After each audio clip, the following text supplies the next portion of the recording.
Alright, so isang magandang hapon sa ating lahat. Araw na naman ng Biyernes at ibig sabihin, makakasama na naman natin ang ating mga ABM students na kasalukuyang nagtitake ng Business Mathematics because today is another episode of Itulay Online Tutorial for Business Mathematics and today is quarter 2, week 3, December 3, 2021 at ang pag-uusapan natin ngayong araw ay salary deductions and taxes. So just a preview kung ano pag-uusapan natin ngayong araw. Ang pag-uusapan natin is kung paano natin kino-compute kung paano natin kino-compute yung sweldo mula doon sa pinakatinatanggap hanggang doon sa naiuwi ng isang empleyado. So magsisimula tayo sa gross compensation hanggang sa marting natin ang tinatawag nating take-home pay. And along the way, of course, may encounter natin yung mga terms na taxes.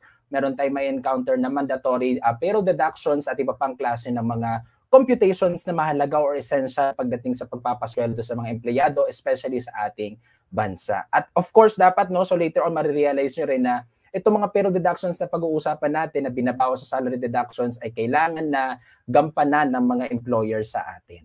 Okay? So, kamustahin muna natin ang ating mga viewers sa ating Facebook Live at kasalukuyan nakikita ko ang dami na nagko-comment. Ayan, kanina lang, wala masyado. Ayan, So, nakikita ko yung mga pamilyar na pangalan, mga consistent na active and very participative nating mga audience via Facebook Live. At meron din ako nakikita mga ilan-ilan na nanonood via YouTube naman. Okay? So simulan na natin. Of course, to formally start our discussion today, let us set the objectives. So, at the end of this learning episode, you must be able to do the following. So first of all, compute gross earnings and compute gross and net earnings. Pero kailangan mo nating ma-define yan later on. Ano yung gross earnings, ano yung net earnings. And then moving on to distinguish taxable from non-taxable benefits. So ano nga ba yung mga natatanggap ng mga empleyado, na monetary man yan or non-monetary compensation or incentives na pinapatungan natin ng tax at yung mga hindi pinapatungan ng tax. And then lastly, of course, enumerate the standard deductions with the corresponding computation. Ito yung sinasabi ko kanina na ang mga empleyado sa Pilipinas, yung kinikita nila mula doon sa kanilang pinagtatrabahuhan talaga, ay meron pa tayong binabawas doon. Of course, ito ng mga binabawas ay sa kanila lang din naman napupunta, pero for different purposes. Ayan, so ito yung mga objectives natin for today. And let us have a recall, very short recall lang of what we have discussed last Friday. So ang pinag-usapan natin last Friday ay computation of increased balance, hindi ba? Especially pagdating sa credit card payment, kung paano nga ba natin nako-compute yung mga bagong balanse every time magbabayad tayo. Okay, so in computing increased balance with down payment, the steps below shall be followed. So ito yung diniscuss natin last time. So the first step that we are going to do, the first step that we're going to do is solve for the down payment. And then after that, we solve for gross balance after down payment. And then finally, we solve for the increased balance. At ano yung mga formulas na ginagamit natin for that? Okay, of course, ito. So yung down payment ay nako-compute natin by multiplying the down payment rate doon sa principal amount, kung magkano yung talagang price ng produkto na gusto nating bilhin. Okay? And then after that, we get the gross balance. Ang gross balance naman is from yung down payment na na-compute natin, we're just going to subtract that from the principal amount. And then we also have, and then after that is we're going to compute the increased balance. Pero itong increased balance ay, katulad ng pinaulit-ulit ko last Friday, ginagamit lang natin itong IB formula or increased balance formula kapag ang isang payment ay na-late. Okay? So kapag hindi siya nagawa on time or kapag late siya or behind a schedule. So ginagamit natin ito. Kasi itong increased balance, essentially, ang nako-compute dito ay kung magkano yung magiging balance kapag merong penalty rate. So yung penalty rate na tinutukoy natin dyan ay itong letter I or yung rate of increase. And then also I gave you some exercises to work on. So may binigay akong 2 problems. So ito yung mga sagot. Of course, hindi ko i-reveal ang solution. I'm just going to give you the final answer or the conclusions to the solution. Okay, so for number 1, an item that costs 45,000 pesos can be bought from 2 stores. Store A requires 20% down payment and an increased balance of 5%. Store A requires 50% down payment and an increased balance of 10%. Which store has lower increased balance? Okay, so ang sinabi dito ay yung isang item daw ay pwedeng mabili from 2 different stores pero same price. Okay? So parehas na 45,000 mo siyang mabibili from store A and from store B. Pero sa store A, ang nire-require na down payment is 20%, tapos kung magkano man yung matitira ay madadagdagan ng 5%. Doon naman sa store B, nire-require is 15%, and then kung magkano man yung matitira, dadagdagan daw yun ng 10%. So ang tinatanong ay, alin dun sa dalawa, kay Store A at kay Store B, ang merong mas maliit na increased balance? Okay, so the answer is, therefore, the increased balance in Store A will be 37,800, tapos 42,075 pesos naman kay Store B. And obviously, mas mababa yung increased balance ni Store A kaysa kay Store B. Pero kung sakaling makalimutan natin yung solution at ang tanong lang naman is which store has lower increased balance, nang hindi tayo nagko-compute no, by just looking at the numbers, pwede natin kagad sabihin na si Store A yon. Kasi kung mapapansin niyo, kay Store A, mas malaki yung down payment. Between Store A and Store B, mas malaki yung down payment ni Store A, meaning mas maliit yung matitira ng kay Store A. Ibig sabihin, pag nag-compute tayo ng increased balance, potentially, mas maliit yung increased balance ni Store A kaysa kay Store B. Dagdagan pa nung data natin about the increased balance rate.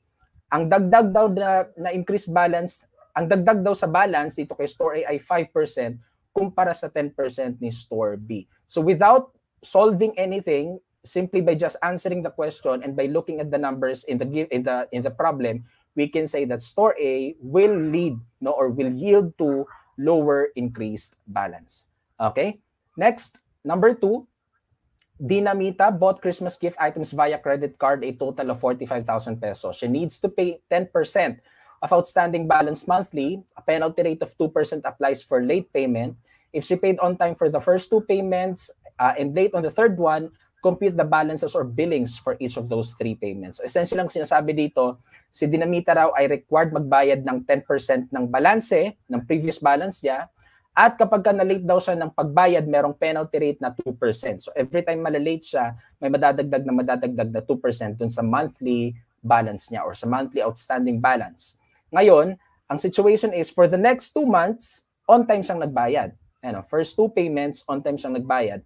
Pero dun sa pangatlo, late siya. So kung natatanda ninyo, ang sabi ko kanina at nung last time, kapag late ang payment, gagamitan natin ng IB formula. Pero kung wala, kung ano man yung lumabas doon sa paggamit natin ng gross balance formula, yun ay magiging payment. And so for this one, the answer is, Dinamita's billing for the first month muna is 40,500 pesos. For the second month, that is 36,450 pesos.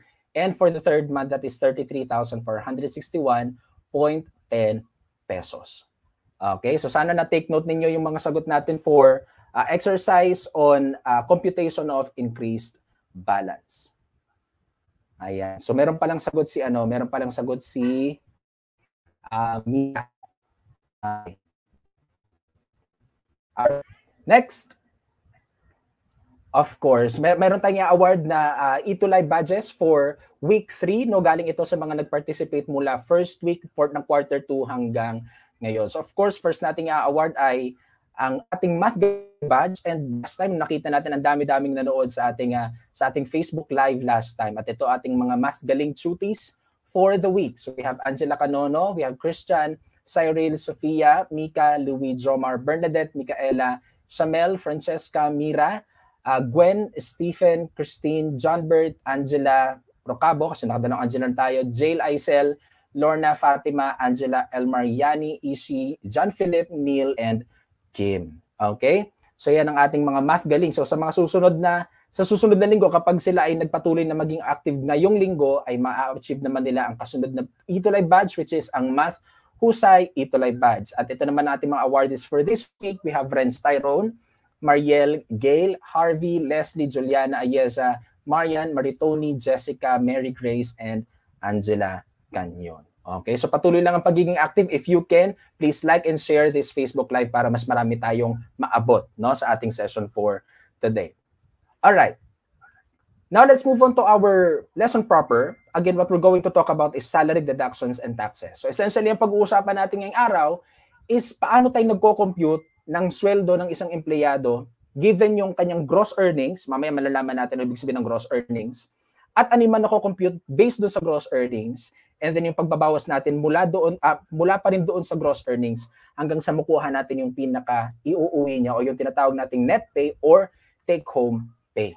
So paano nga ba natin kino-compute? So first of all, let us talk about some terms na mahalaga pagdating sa pagko-compute ng salary deductions and payroll deductions. So first, we have gross earnings, we have payroll deductions, and we have net pay. So ito yung tatlong essential na terms na kailangan nating maintindihan before tayo mag-compute. So first we have gross earnings. Ano ibig sabihin ng gross earnings? So sabi, this is the total compensation that an employee receives for his or her service.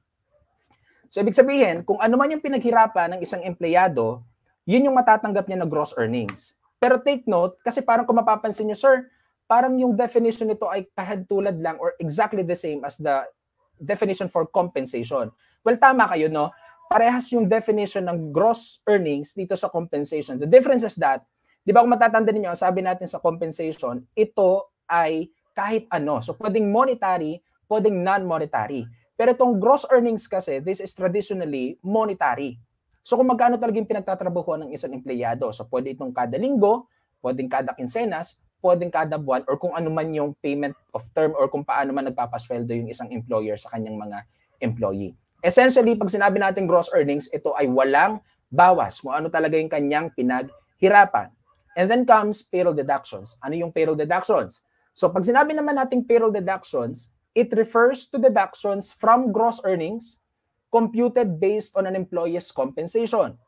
So itong payroll deductions from the term itself, ito yung mga binabawas natin sa gross earnings.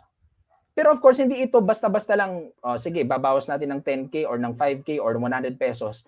Ang payroll deductions, ang sabi dito, ay kino-compute based doon sa employee's compensation. So kung paano man later on malalaman niyo 100 pesos yung pag-ibig, 300 something yung PhilHealth, ngayon yung mga amounts na yon ay naka-based, yung pagko-compute noon ay naka-based doon sa gross earnings lang din. No? So ngayon pala magkakaroon na kayo ng idea na possibly kapag mas malaki ang gross earnings ay mas malaki din yung payroll deductions. And that will be true. That is true. Kapag mas malaki yung gross earnings ay mas malaki rin ang payroll deductions. Alright? And then lastly, we have the term net pay. So it is an employee's gross earnings less payroll deductions, or straightforward, this is the take-home pay. Pag binawas natin yung payroll deductions mula dito sa gross earnings, ang matitira is yung net pay. Ito yung maiuuwi ng isang empleyado. Okay, ganun lang siya kasimple. So talking about the relationship between gross earnings, payroll deductions, and net pay, that is gross earnings minus payroll deductions is equal to net pay. Alright? Now, pag-usapan natin, ano ba yung mga binabawas, ano ba yung mga payroll deductions? Okay? So sa Pilipinas, merong tinatawag na mandatory payroll deductions. Ibig sabihin, merong batas na nagpapatupad na nagre-require, merong batas na pinapatupad na nagre-require sa mga employer na magbawas ng certain amount from their employees' gross compensation and remit them on their behalf or in their behalf. Okay, so required ito. At meron ding mga batas na nagsasabi na kapag failure to comply, no, kapag itong mga employers ay nag-fail to comply dito sa mandatory payroll deductions, they will be sanctioned appropriately. Alright, so pag-usapan natin, ano ba yung mga payroll deductions? So first, we have SSS contribution. Okay, so ano yung SSS contribution? So this is a social insurance program with 13% rate of contribution. That is 4.5% for the employee and 8.5% for the employer. Ngayon, sino-sino rito ang merong mga nagtatrabahong magulang or guardian na merong SSS? Yan, pwede niyong pusuan itong live natin, no, as a way to respond. Okay, so pwede niyong pusuan iyan. Alright, so kung matatanong niyo sila, merong binabawas, no, na SSS mula dun sa kanilang sweldo. Ngayon, paano ito kino-compute? So we have 4.5% saka 8.5% or a total of 13%. So ibig sabihin nito, hati siya. So pinagsisharean siya ng employer saka ng employee. That is a basic rule pagdating sa mga payroll deductions. So merong part na kinukuha mula doon sa compensation ng employee, meron din namang part doon na kinukuha mula sa income ng employer. And for SSS, that is 4.5% from the employee and 8.5% for the employer. Pero later on itong SSS, malalaman nyo, meron tayong ginagamit na table. Ayan, so magbasa muna tayo ng saglit sa ating Facebook Live. So merong comment si Ma'am Mira. So sabi niya, base sa per day rate multiply sa days ng kanyang pinasok sa trabaho kasama ang OT, night differential ang nilalaman ng gross earnings po. That is correct. No? So yun yung gross earnings. Doon nako-compute yung gross earnings. Kapag nag-overtime ka, dinadagdag din yun doon. Kapag ikaw ay may undertime, binabawas yun doon. Pag may absences ka, incorporated yun lahat, no? Taken into consideration yun sa pag-compute ng gross earnings. Pero yung sinasabi ni Ma'am Mira na elemento ng gross earnings ay pag-uusapan natin yan sa susunod na linggo because next session we're going to talk about computation of overtime pay. All right? So that is SSS. Next, we have PhilHealth contribution. Pag sinabi namang PhilHealth contribution, this is a health insurance program. So parehas lang ding insurance program pero itong SSS kasi merong ang benefits nito ay yung maternity leave, death benefits, pension, retirement benefits. So ito yung dito sa SSS. Pero sa PhilHealth contribution kasi, sa PhilHealth, ang pinaka-target nito is makapag-provide ng financial assistance and access to health services for Filipino workers. Meron din naman tayong mga voluntary, no? Meron tayong, bukod dun sa mga regularly employed, meron ding mga voluntary members sa SSS at sa PhilHealth. Ayan. So ang contribution rate naman dito sa PhilHealth is 3.5%. Okay? But take note, before we proceed to the third one, tandaan itong SSS at PhilHealth, kasi nag-i-increase ito kada taon. So tandaan niya lagi, klasa, ang mga payroll deductions ay nag-i-increase kada taon. So pwede siyang 0.5%, 0.25%, pwedeng 1%. Yung sa SSS, ito this year 13%.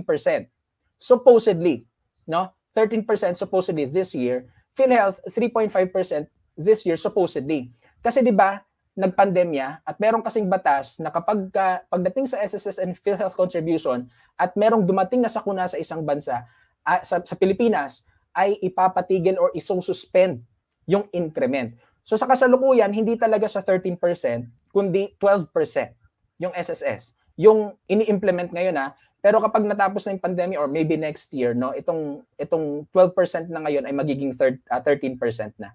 Same thing with PhilHealth contribution. I think it's not yet 3.5% kasi nga na-suspend. Ang applicable pa rin until now is yung 3% or 3.25%. Pero ito, hinahati kasi ito ng employer tsaka ng employee. So mamaya, makikita nyo, dinidivide natin siya by 2. Okay? So again, nagbabago-bago yan kada taon. Next, we have GSIS contribution. Itong GSIS naman, this is also an insurance program, national insurance program, especially for government employees. So katulad lang talaga siya ng SSS contribution except for the fact that GSIS is almost exclusive to government employees. So kapag nagtatrabaho sa mga government institutions like Department of Education, public school teachers, no? Or nagtatrabaho sa BIR, or nagtatrabaho sa kahit ano pang department or agencies ng Pilipinas, they are considered as government employees. Ang meron sila ay GSIS contribution by default. Okay? Kasi kapag pwede naman sila mag-voluntary member sa SSS contribution, pwede naman yun . So pwedeng GSIS, pwedeng SSS. Pero the default ang default na insurance program for government employees ay GSIS. At ang contribution rate is 9% for employees kasi 12% naman sa employer, which is the government themselves. Okay, so before we proceed, ulitin natin, SSS contribution, insurance program, 4.5% sa employee, 8.5% sa employer. PhilHealth contribution, PhilHealth naman, this is a health insurance program, 3.5% shared by employer and employee, meaning divided by 2. GSIS naman is 9% contribution rate for the employee, pero sa employer that is 12%. Okay? Ayan, so merong binanggit si Ma'am Mira, no? So GSIS under public employees at SSS ay under private employees. That is correct. So ibig sabihin, kapag ikaw ay nagtatrabaho sa private institution, no? Full-time na nagtatrabaho ka sa isang private institution, wala kang GSIS. Okay? Pagka ikaw naman nagtatrabaho sa government institution, meron kang GSIS at may option ka na kumuha ng SSS or magpa-member sa SSS kasi merong voluntary membership sa SSS. Alright? Moving on, we have the fourth one, which is Pag-ibig. Itong Pag-ibig naman are also known as HDMF, Home Development Mutual Fund, pero commonly known as Pag-ibig. So this is a national savings program for more affordable shelter financing for the Filipino workers with contribution rate of either 1% or 2% for the employee. Okay? So, madali na maintindihan itong Pag-ibig para ito sa housing, no? Housing program ito for Filipino workers. At ito may pinakamababa na na computation ng deduction kasi ito ay 1% lang or 2%. Not ranging from, talagang 1% lang or 2%. Later on, papakita ko sa inyo yung range ng compensation kung paano identify kung 1 ba siya or 2%. And then lastly, we have withholding tax. Withholding tax naman, this is the amount deducted from payments for goods or services and remits this amount to the government. Thus, a method to ensure the taxes are remitted on a timely basis. So essentially, ito ay tax doon sa kinikita ng mga empleyado, or ito yung klase ng tax na nag-a-arise from employer-employee relationship. Okay? At meron din tayong hiwalay na computation for this one. Ayan, so we have five. We have 5 mandatory payroll deductions. We have GSIS, we have SSS, GSIS, PhilHealth, Pag-ibig, and withholding tax. So review natin. For SSS, that is 13%, 4.5% sa employee, 8.5% sa employer. GSIS, 9%. PhilHealth, 3.5% divided by 2 dahil pinaghahatian niya ng employer tsaka ng employee. Pag-ibig is either 1% or 2%. Withholding tax ay meron tayong tinatawag na tax table for computation of withholding tax. Okay, so discuss natin ng mas maigi paano kinocompute itong mga ito. So we have SSS contribution. Paano nga ba ito nako-compute? Okay. Alright.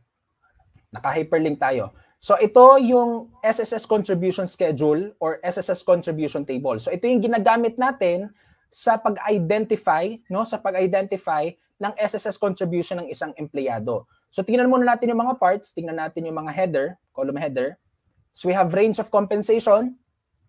Okay, range of compensation. We have monthly salary credit. Tapos meron tayong mga parts diyan. Amount of contributions. Ayan, tapos meron din makikita dito sa baba na other amounts. Tapos we have ER and EE dito sa total. Ngayon, since ang pinag-uusapan natin dito ay payroll deductions, so nakafocus tayo sa side ng employee, ang titinang lang natin ay itong range of compensation at dito sa total, itong EE column. Okay, again sa pagko-compute ng SSS contribution, ang titinang lang natin for this table ay itong range of compensation, tsaka for the total column, we have EE column. So paano ito ginagamit, sir? So pagka binigay yung kapag alam natin yung sweldo ng isang empleyado, although sinabi ko kanina na 4.5% siya, hindi natin siya minumultiply ng ganun. Titingnan natin dito kung saan siya pasok. Tapos titingnan naman natin kung ano yung corresponding EE value niya dito sa EE column. So for example, ang kinikita ng isang empleyado ay 15,000. 15,000. So ang gagawin natin, ilolocate natin from this column yung 15,000. Tapos titingnan natin dito kung saan siya pasok, kung ano yung amount. Okay? So, 15,000, hanapin natin 15,000. Dito pasok yung 15,000. Diba? Alakihan natin. Ayan. 14,750 to 15,249.99. Ayan, so tama, may bracket. Ito yung bracketing na tinatawag sa SSS. So, 15,000 nandito yon. Ngayon, titingnan natin kung ano yung amount. So, sundan natin ito, 15,000, dito pasok yon. So, titingnan natin kung anong amount yung corresponding, kung ano yung corresponding amount doon sa EE column. Ayan, medyo mahaba. Ito. Ayan, so 675 pesos. Ayan. Ayan siya, dito siya sa EE column. Ganon mag-identify ng SSS contribution. Another example, ang kinikita ng isang empleyado is 24,000 pesos. 24,000 pesos. So, range of compensation, hanapin si 24,000 pesos. Saan pasok sa 24K? Ito. Okay? By the way, monthly monthly yung tinitingnan natin kasi ito ay naka-base sa monthly compensation, monthly gross earnings. So, kapag naka-weekly or naka-quincenas yung bigay, kailangan i-compute muna into monthly. Tandaan nyo na. So, 24,000, dito sa pasok. Third to the last. So, tingnan natin yung babayaran na contribution ng empleyado sa SSS.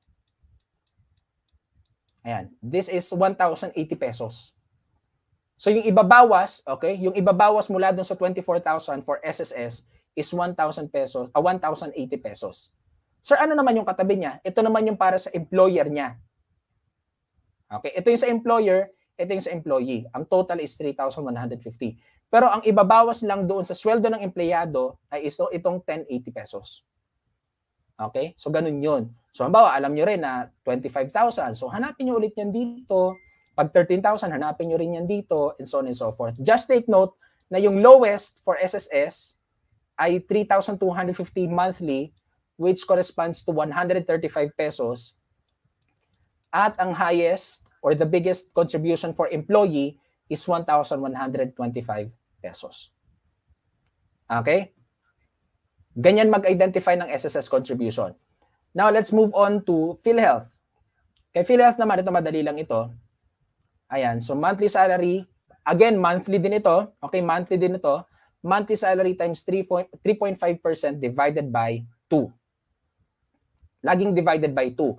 Kasi yung 3.5% total yon. Hahatiin natin siya into 2 dahil shared by employer at ng employee. Ayan, so meron lang tayong note dito na kapag daw kasambahay na kumikita ng 5,000 pesos or mas mababa pa kada buwan, hindi niya nababayaran yung share niya. So yung buong 3.5% ay babayaran ng kanyang employer. Okay, employer yung magbabayad nun. This should be employer. Okay? Di ba ang highest lowest natin sa SSS ay 135 saka 1125. Dito naman sa PhilHealth, ang lowest is 175 pesos. Ibig sabihin, pag ang na-compute nyo ay mas mababa pa sa 175 pesos, if i-fix nyo sa 175. So, let's say for example, upon multiplying by 3.5% and dividing it by 2, ang lumabas is 160 pesos. If i-fix nyo siya sa 175, i-aakyat nyo sa 175. Ganon din naman sa highest.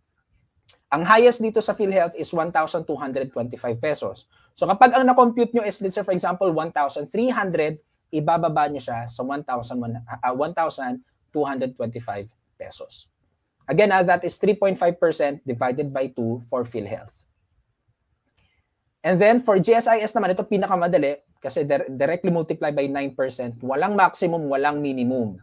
So kung magkano man yung monthly, again, monthly din ito. Kung magkano man yung monthly salary, just multiply that by 9% at makukuha ninyo yung employee's GSIS contribution. Alright? By the way, mag-screenshot nga pala kayo, no? Balikan natin isa-isa ito. Ayan, sige, paki-screenshot muna. 1, 2, 3. By the way, available naman ito online. Next. Ayan, paki-screenshot din. 1, 2, 3. Okay, GSIS, screenshot. 1, 2, 3. Okay. And then we have Pag-ibig contribution. Sa Pag-ibig naman, ito yung table na sinusundan natin. 'Di ba nabanggit ko na kanina na sa employee lagi tayo, monthly compensation, it's either 1% or 2%. Kapag ang kinikita kada buwan ng isang empleyado is 1,500 pesos and below, yung sweldo ng empleyado ay multiply natin by 1%. So let's say for example, ang kinikita niya ay kada buwan is 1,400. So 1,400 times 1%. Kung magkano man yung lalabas, yun na yung PhilHealth contribution. Kapag naman ang sweldo is 1,500 pataas, okay? 1,500 pataas, multiply natin by 2%. So halimbawa, kumikita siya ng 5,000, so times 2%. Kumikita siya ng 4,000, times 2% ulit. So pagka 1,500, pag 1,500 pababa, 1%. Pag mas mataas sa 1,500, 2%. Pero, if the computed Pag-ibig contribution is over 100 pesos, you will peg the amount at 100 pesos. So kapag halimbawa, nag-multiply kayo, tapos ang lumabas is 150 pesos, ibababa nyo siya sa 100 pesos. Kasi ang maximum dito sa Pag-ibig ay 100 pesos. So may limit si Pag-ibig. May limit ang Pag-ibig. Okay? So yan ang pagko-compute natin ng Pag-ibig contribution. Screenshot muna pala. 1, 2, 3. Alright. Last is withholding tax. So withholding tax naman, meron din tayong tax table na sinusunod. Ayan, paki-screenshot muna. 1, 2, 3. Okay, so paano ito ginagamit? So tingnan nyo muna, meron tong iba't ibang compensation terms. So pwedeng daily, weekly, semi-monthly, and monthly. For the purpose of convenience, since ang ibang payroll deductions ay kino-compute monthly, yung i-compute natin na withholding tax is monthly din. Ito. Okay? Ito.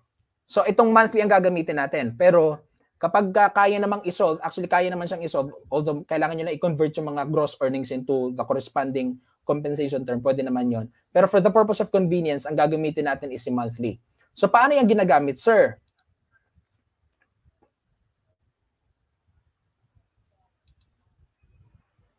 Okay. So ito, kinuha natin yung monthly. So dito sa monthly, meron tayong 6 na columns. Meron tayong compensation range, meron tayong prescribed withholding tax, at meron tayong 6 na columns after that. Paano ito ginagamit? So, meron tayong taxable income later on. So itong taxable income, makukuha natin ito mamaya. Pag nakuha na natin yung taxable income, hahanapin natin kung saang column siya pasok. So, halimbawa, kung pasok siya dito, edi dito yan, or dito, ito yung titingnan natin. Itong compensation range. Kapag alam na natin yung taxable income, ilolocate natin dito sa compensation range yan kung saan siya pasok. At meron din tayong pre-tax, ito naman yon, yung nakakulay pula. Okay? Meron din tayong tinatawag na respective rate, which is itong green. Tapos meron tayong lower limit, which is itong naka-underline na blue. So paano yung ginagamit? So ang unang-unang dapat ninyong ma-identify is kung saan compensation range pasok si taxable income. So for example, ito yung nalaman nyo, dito pasok yung taxable income sa compensation range column 1. Lahat ng nandito yung gagamitin nyo for pre-tax, respective rate, saka lower limit. Ganon din pag column 2. So halimbawa dito sa pasok. So yung pre-tax niyan, yung respective rate, saka lower limit, lahat manggagaling kay column 2, kay column 3, 4, 5, 6. Ibig sabihin, hindi kayo pwedeng tumawid ng column. Okay, so ibig sabihin, pag mali yung taxable income na na-compute nyo, or mali yung na-identify nyo na compensation range, mamamali rin kayo ng pre-tax, respective rate, saka ng lower limit. Okay? So after that, ano yung gagamitin natin? Meron tayong formula. So, ayan o, hinahinay lang sa pag-ano kasi medyo mahaba-haba ito. So, meron tayong 3 formulas na ginagamit. First one is monthly salary minus total contributions is equal to taxable income. So para pala makuha si taxable income, kailangan muna natin makuha si total contributions. Pag nakuha natin si total contributions, i-minus natin siya sa monthly salary. Again so formula number 1, monthly salary or monthly gross earnings minus total contribution is equal to taxable income. Kung magkano man yung lumabas, hahanapin natin yung dito. So dito ba siya, o sa 2, sa 3, or sa 6. And then after that, makocompute natin yung tinatawag na tax on the excess. Yung tax on the excess is taxable income minus lower limit times respective rate. So meron tayong panibago. Kaya nga sabi ko kanina, be careful in identifying the compensation range. So kung ito man yung compensation range, ang gagamitin yung lower limit is 20%. Ang gagamitin yung lower limit ay itong 20,833. Respective rate is 20%. Kung yan ay nasa column 4, ang taxable income is of course taxable income pa rin. Lower limit will be 66,667. Tapos yung respective rate will be 30%. Yun yung ilalagay nyo dyan. Tapos solve nyo yan, yun yung tinatawag nating tax on the excess. And then finally, we have pre-tax plus tax on the excess is withholding tax. So withholding tax is the sum, okay? Withholding tax is the sum of pre-tax and the tax on the excess. Si pre-tax ay itong kulay pula. So again, halimbawa, dito siya sa column 4, di ba? Nagamit na natin yung lower limit saka yung respective rate. Tapos nakuha natin si tax on the excess. Pero before that, malalaman natin na yung pre-tax is 10,833.33. Kung magkano man yung makuha nating tax on the excess, i-add natin siya dito sa pre-tax para makuha yung withholding tax. Okay? Sige, screenshot. 1, 2, 3, 4, 5. Alright, so let's have some examples. Ang examples na kukunin natin ay, by the way, ito yung mga legend na pwede natin gamitin, MS, TC, TI, LL, RR, TE, PT, WT, kasi masyado mahaba yung mga terms. So pwede natin gamitin itong mga ito. Okay, so let us have some examples. Ang bibigay ko example ay yung kay withholding tax. Kasi in the computation of withholding tax, madadaanan nyo lahat. So sa SSS or GSIS, PhilHealth, Pag-ibig, madadaanan nyo yun pag nagko-compute ng withholding tax. So withholding tax ang i-compute natin. So number 1, okay, makinig na mabuti. Ronald is an HR manager at a construction company. There he earns a basic weekly salary of 6,000 pesos. How much will be all his payroll deduction be? So 6,000 daw yung kinikita niya kada linggo. Ang pinapakompute is magkano yung mga payroll deduction niya. So ano yung mga payroll deductions? We have 5. Di ba? We have 5. So SSS, GSIS, PhilHealth, Pag-ibig, saka withholding tax. Pero between SSS and GSIS, isa lang. Either SSS or GSIS. Kapag sa problem sinabi na nagtatrabaho sa government yan, it's GSIS without SSS. Unless may sinabi. Okay? So for this one, since wala namang sinabing government employee siya, so ang gakunin natin is SSS. So take note, his salary is in weekly, di ba? 6K ang weekly. So ang gagawin muna natin is gawin siyang monthly kasi lahat ng computation ng payroll deductions ay naka-monthly. So mahirap yan. 6,000 times 4. 24K. Okay, so under private siya, so 4 na deductions lang po siya. 4 lang, oo. Kasi wala siyang GSIS. So kukompute natin ay SSS, PhilHealth, tsaka Pag-ibig. So magkano yung kanyang SSS? Paano ba nakocompute sa SSS? Di ba 24,000? So tingnan natin dito. Balikan natin dito. 24,000 pesos. Saan pasok si 24,000 pesos? Dito. Di ba? Ayan. Mas malaki na yan. Mas kita ba? Sige, ito. Dito pasok si 24K. So, SSS, hindi GSIS. So, SSS, yung SSS niya ay, kung dito yan pasok, okay, sundan natin ito. That would be 1,080 pesos. Okay? So, ibig sabihin, ang SSS ni Ronald is 1,080 pesos. SSS, 1,080. Okay?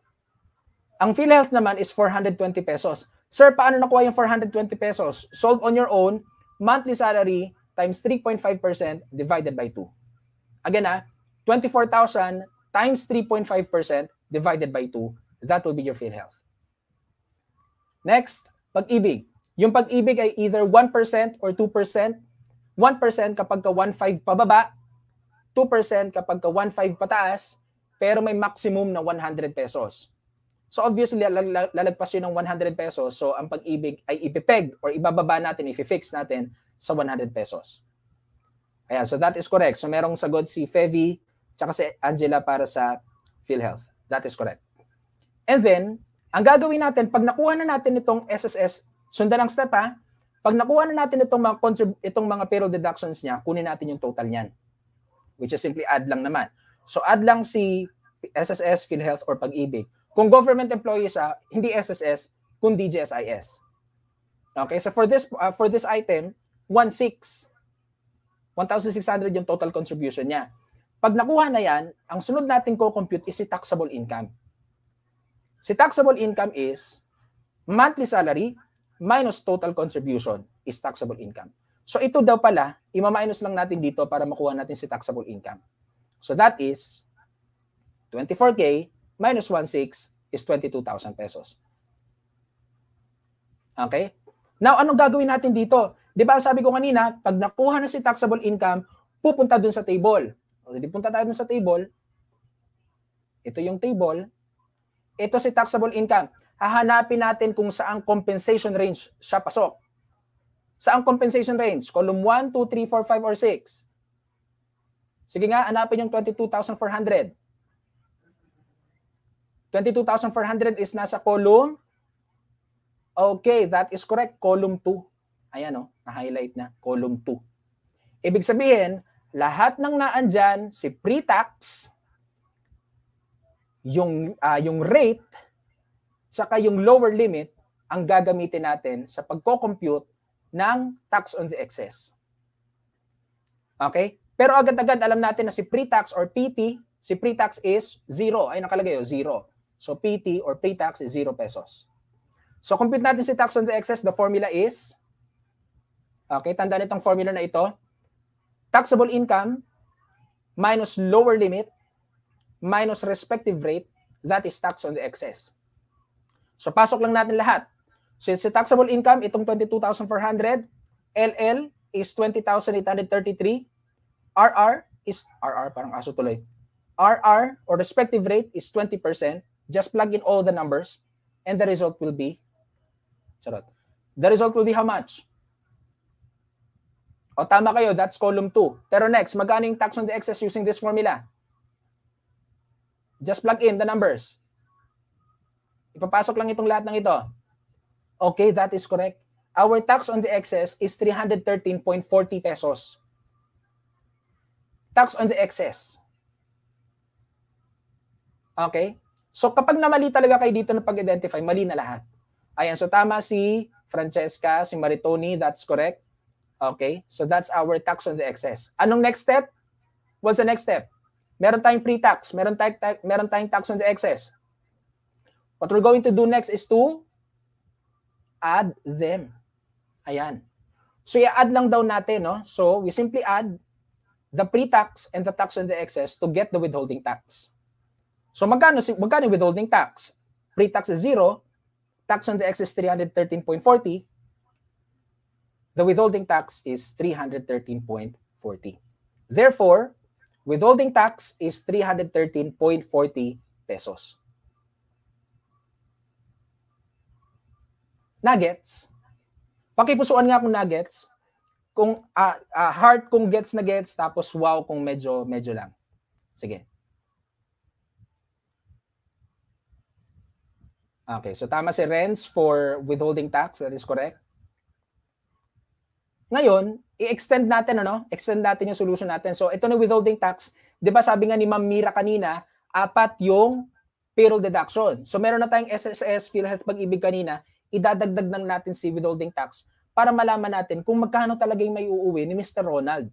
So ito yung kanina, 'di ba? Yung SSS kanina ni Ronald is 1080, PhilHealth niya is 420, Pag-ibig niya is 100. So idadagdag na lang natin si withholding tax niya, which is 313.40. Tapos ito-total natin yan, total contribution is 1,913.40. It's not total contribution pala, it's a total payroll deduction. Okay? This should be total payroll deduction. So pag pinag-add lahat yan, itong 1,913.40 pesos, yung total na ibabawas doon sa monthly na sweldo ni Sir Ronald. So kung ito yung ibabawas sa sweldo ni Sir Ronald, magkano na lang may uuwi niya? Magkano may uuwi ni Sir Ronald?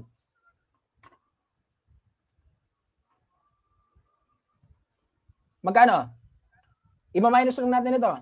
So pag minus natin yan, that is, okay, that is correct. Ang net pay ni Mr. Ronald is 22,086.6 pesos. Okay? Ito yung mauuwi ni Mr. Ronald, 22,086 pesos. Oh, si Maritoni na mali si Maritoni kasi sa 6K niya binawas weekly. Kasi ito monthly to. So yan, be careful Kung monthly dapat lahat. Okay? So i-recall natin, So sa pagko-compute pala ng withholding tax sa kanyang payroll deductions, magsimula doon sa SSS or GSIS, PhilHealth, Pag-ibig, withholding tax. Hindi kasama sa withholding tax. After nun ay kunin yung total deduction, total contribution, kung magkano man yung total ng tatlo. Tapos kunin yung taxable income. Taxable income, ima-minus lang naman natin yung doon sa monthly salary. And then identify natin yung withholding tax gamit yung table. So isa pang example, bilisan natin ito. Miss Gonzales. Pa-screenshot nga pala muna na ito. 1, 2, 3. Okay, last example. Miss Gonzales is a government employee in Pasig. So government employee, alam kagad natin na GSIS member siya at hindi SSS kasi walang sinabi dito eh. She earns a monthly salary of 45,316 pesos. how much will all her payroll deductions be? Magkano yung bawas? Okay? So, magsimula tayo saan? GSIS. Magkano GSIS niya? Paano ba yung GSIS? Ang GSIS ay 9%. So, multiply lang yung sweldo by 9%. So, 45,316 times 9%, that is 4,078.44 pesos. Okay? How about PhilHealth? Paano yung PhilHealth?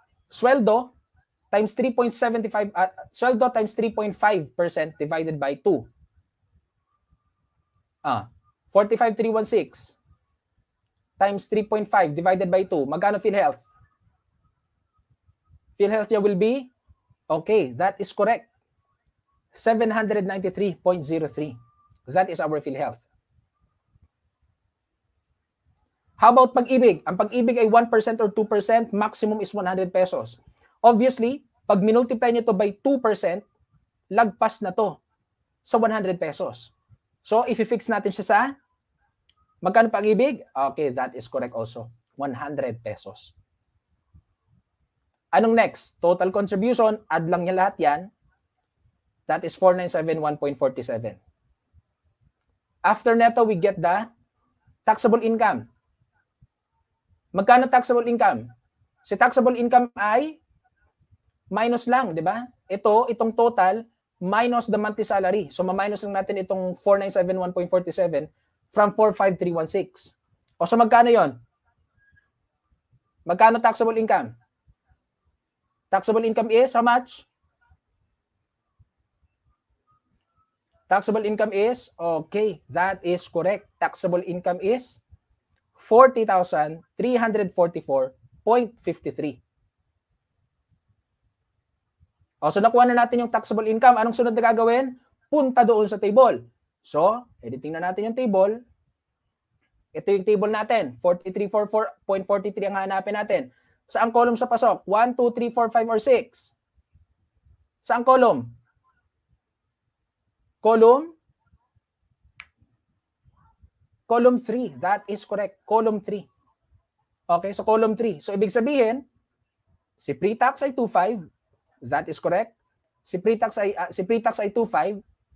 Yung rate na gagamitin is 25% at yung lower limit is 33,333.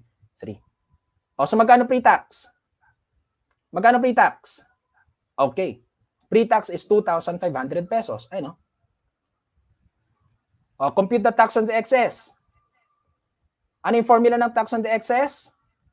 O, taxable income minus lower limit times RR.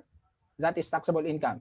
O, magkano? Papasok lang natin itong 25, itong 300, itong 33333, saka 4344.53. Ipasok lang natin sa formula. Magkano yon?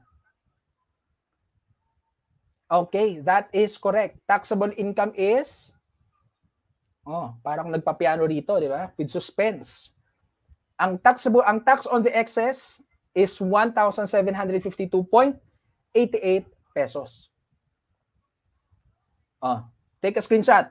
1, 2, 3, 4, 5. Ayan, so very good. Ang taming tama. And then, after neto, withholding tax na tayo. Withholding tax is how much? Paano ba si withholding tax? Di ba i-add lang naman si pre-tax at si tax on the excess? Magkano ba pre-tax? 2,500. Tax on the excess, 1,752.88. Add lang natin yon. Magkano withholding tax? Withholding tax will be? Alright, very good. That is correct. That is 4,252.88 pesos. Therefore, withholding tax is 4,252.88 pesos. Take a screenshot. 5 seconds. 1, 2, 3, 4. Okay? And summarize natin kay Ma'am Gonzales. GSIS niya, PhilHealth Pag-ibig, dagdag natin si withholding tax. No? Ang total payroll deductions ito, total payroll deductions niya is 9,224.35 pesos. Ibig sabihin, ganito kalaki yung ibabawas doon sa sweldo ni Miss Gonzales. Pero hindi naman ito napupunta lang sa kung saan-saan. Ito ay napupunta sa kanyang mga benepisyo. Kaya naman, dahil nga malaki ito, an employee should make sure to check, no, and update his or her monthly contributions sa GSIS, SSS, PhilHealth, Pag-ibig para masigurado niya na napupunta talaga sa account niya. At first of all, nare-remit ng employer niya. Kasi 'di ba uso ang mga inside job yung na bigla-bigla na lang sa kakaltasan ng loan, hindi naman sila nag-loan kasi na-loan doon sa loob ng sistema. So kailangan ng empleyado, lalo sa ganito kalaki na monthly contribution, dapat chine-check, ina-update niya from time to time na nare-remit talaga lahat-lahat. Alright, so from this, ang net pay or mauuwi, no, ang mauuwi ni Mrs. Gonzales ay tumataginting na 36,091 pesos 0.65. Ito yung mauwi niya. So from 45,000 to 36,000. That is correct. Very good, Shamel. All of you, very good. Alright? Pero take note, itong mga example kasi dito ay generic. Kasi meron ding binabawas dito depende sa dami ng dependents, no? Kung ilan yung anak, or kapag may asawa din nagtatrabaho na sa government, or basta meron ding ganong factor. So kapag ganun, nagbabago rin ito. So itong pinakita ko sa inyo ay generic lang, just to show you how to solve a net pay from the payroll, from the gross earnings, deducting all the payroll deductions. All right? Okay, so remarks, ito yung mga kailangan yung tandaan. Ayan, so standard payroll deductions, SSS, GSIS, PhilHealth, Pag-ibig, withholding tax. Tapos ito mandatory ito sa lahat ng employee. So government mandated ito. Sa SSS, gumagamit tayo ng table. Kay PhilHealth, meron tayong 3.5% divided by 2. Tapos may maximum tayo sa minimum. Sa Pag-ibig, meron tayong 1% or 2%. And then for GSIS, we compare by multiple salary percent. But we make sure that before we compute anything, yung salary dapat naka-monthly siya. Okay, so very quick example lang ito, exercise. Ayan, so ito naman si Ms. Caba Franca ay nagtatrabaho sa government din kasi sa DTI siya nagtatrabaho. 63,777 yung kanyang sweldo. Ayan, so very relate si Mamira. Last time pa to si Mamira relate. Thank you very much po Mamira for having you there kasi talaga na-check nyo kung consistent yung tinuturo ko with what's happening in the real world. Okay, so please take a screenshot of this exercise and replicate the solution on your own until you're familiarized with it, even without looking at the solution. I give you 3 seconds. 1, 2, 3. Total contribution na yan. So taxable income na yung sunod, hindi ba? Taxable income. And then locate from the table, itong 57,180 ay pasok dito sa column 3 pa rin. Take a screenshot.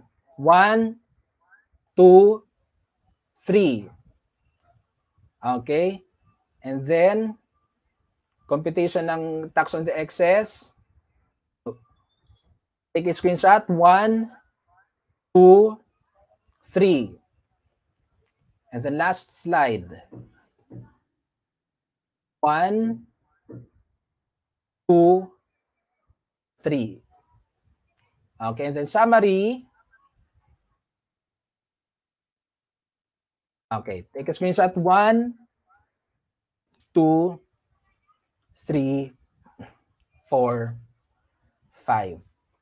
All right, so DIY na tayo. So please take a screenshot. This is your exercise. So sana gawin nyo ito on your own para meron kayong para ma-practice nyo what you have learned for today. 5 seconds again. 1, 2, 3, 4, 5. All right, so that has been our discussion for today for our quarter 2 week 3 session. Again, we talked about salary deductions and taxes. If you have some questions, if you have some suggestions, you can reach me via my Facebook, Messenger and Google Gmail account. Ayan, nabibisaya na si Sir. No, so please reach me via my Facebook Messenger and Gmail account. And promote na rin natin. So we have Senior High School General Mathematics every Friday din ito with Tutor Rom and Tutor Ryan. We also have pre-calculus with Tutor Zara and Tutor Erwin, Sabado rin ito. And after this session, we have Traveler with Tutor Jester and Tutor Avail, that is from 5:20. So lagpas na tayo. Okay, so tandaan, if you spend too much time thinking about a thing, you'll never get it done. So this is by Bruce Lee. So kapag puro lang tayo isip, wala tayong magagawa if we just keep on deciding on what to do. We have to do it. No, that is one of the principles of working smart instead of being hard worker. Okay, so that has been our discussion for today. So sana magkita-kita tayo muli sa susunod na Biyernes from 4:40 to 5:20 p.m. Muli, I am Tutor Eljun at muli maraming salamat sa inyong lahat at magandang hapon. Bye-bye. Thank you.